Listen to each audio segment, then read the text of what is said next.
tingnan mo ang lupaing ating pagmamay-ari, Ama. Sa paano ay patuloy ang pagdayong ng ating mga pananim.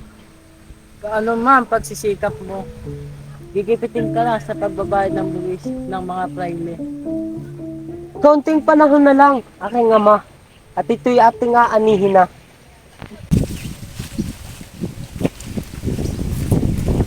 Kabesa, sadyang ilan ng pinangasiwaan niyo ho ang lupaing ito, ipatuloy ito sa pag-unlad.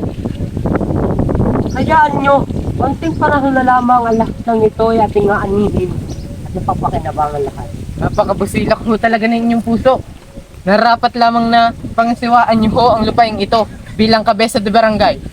Ikinalulubot ko na maging isang kabesa di barangay ng nayo na ito. Kaya't makasisiguro kayo na patuloy ang pagyako at pag-unlad ng nayo na ito. Yung ganyan. Salamat ho. Narapat lamang talaga. Tara.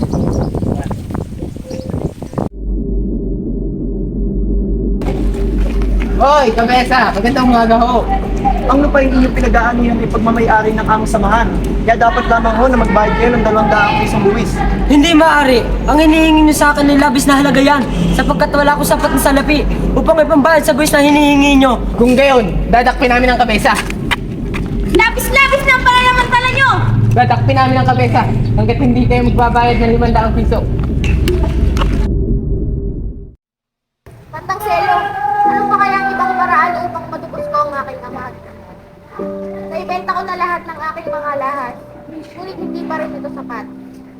Isa lamang ang paraan ay ang makasukan ako bilang utusan para mapalaya ako ng aking ama. Kung ikaw pa may aalis pa, ako na rin babalik na lang muli sa buhay.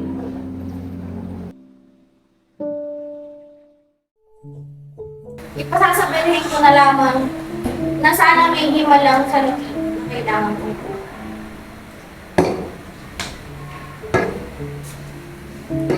Hoy, Luli, hindi ba't ngayong araw na rin ang iyong pag-alis? Kailan lang ako, Inko? Pakisabihan na lamang ng aking ama na nag-aaral na ako ng kolehiyo. At nasa maayos naman akong kalagayan. Mabuti. Paroroon na ako, Inko. Mag-iingat kayo. Mag-iingat ka. Tao po! Tanuselo! Tao po! Papasok na po kami. Tanuselo? Ano ba nangyari sa inyo? Ba't ganyan po ang inyong boses? May iniinda po ba kayo karamdaman? Tanuselo? May masama po bang nangyari sa inyo? Dapat pina? Ako po. Uy, Dem Senyor, pasok po kayo. Muchas gracias. Naririto ang mga kayisa ng karangyaan at kagandahan na alam kong maiibigan ninyo.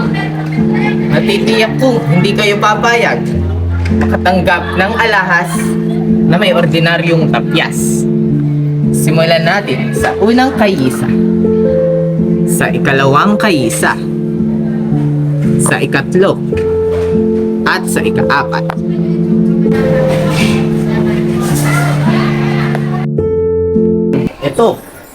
Ito, tignan nyo pa ang iba pang hiyas na siguradong magugustuhan ng mga api. Tulad na lamang ng munting alahas na ito, na kayang iligpit ang inyong mga kaaway na umabuso sa inyong mga kabaitan. Kura! Huwag niyo na po kunin ang lupa ko, Kura! Karapatan ko ang lupa ko, Kura! Ano bang ginagawa mo? Bitawan mo ako! Siya nga pala, nais kong ipabatid sa inyo na tumatanggap rin ako ng mga lumang alahas. Maaari niyong ibayad ito sa akin. Gawin na rin yun. Pwede ang ating mga alahas. Ito po.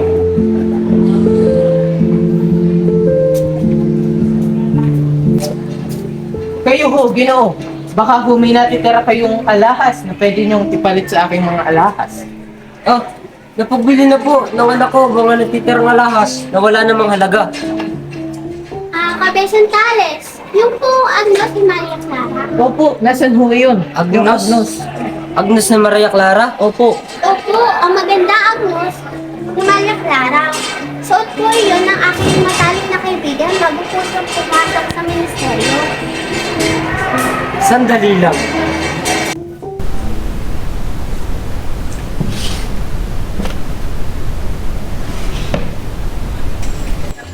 Ito ho, Ginoo. Magkano niyo ho ito bebenta? 100 po? 200? 5,000 po?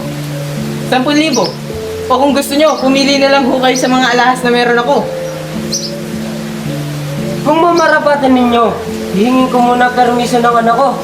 Hintayin mo muna ako sa bahay ko.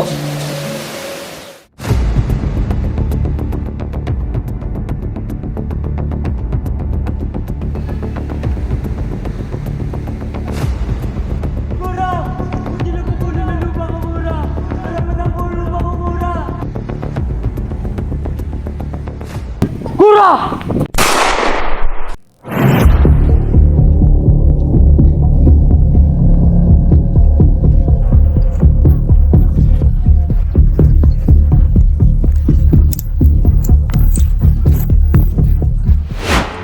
Ginoo, patawad sa aking kapangahasan. Kinuha ko ang baril niyo upang masingil ang ilang pagkakautang. Kalakip ang Agnos bilang kabayaran. Kayo ho ay mag-iingat. Ikinalulungkot ko na sa muli nating pagkikita, ako'y may tuturing mong isang kaaway. Tales. Uy, alam niyo ba? Na si Kapitan Tiago namatay na. Talaga? Ay, siyang tunay. Alam niyo rin ba? Na si Basilio nakulong. Hay, kalunos-lunos na pinalata. Ay, kamusta na kaya si Huli? Ayun, pinalayas ko na. Bakit? Ayoko kasi naging kalaban ng mga praile. Huli! Huli! Ano? May nasagot akong balita. Anong balita ngayon? Si Basilio nakulong!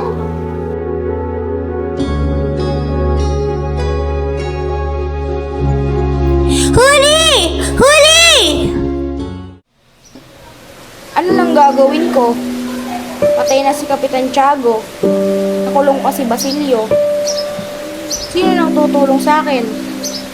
Paano kung sumangguni tayo sa kawana?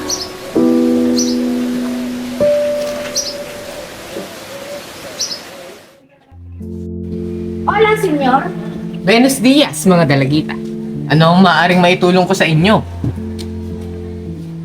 Pwede niyo po ba akong tulungan kay Basilio? Nakulong po kasi siya sa Maynila. Sa Maynila? Naku, hindi ko sakop ang Maynila. Ang maaaring payo ko lamang sa inyo ay ang tulong ni Padre Camora.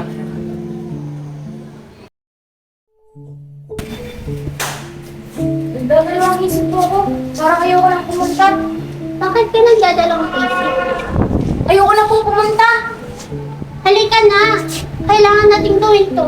Kung ayaw mo mamatay si Basilio.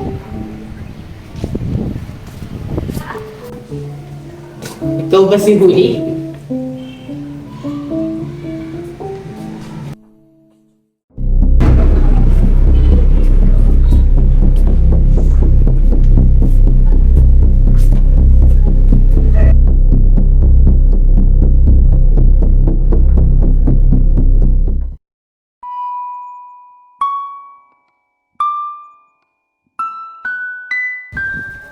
Wag po. Maawa na po kayo. Wag po.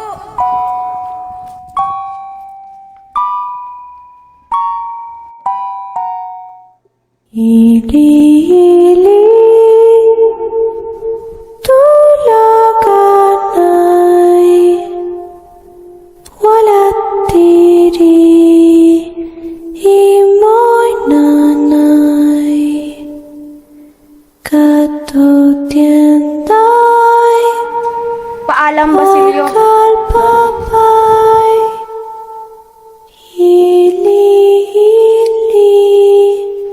Tulaganay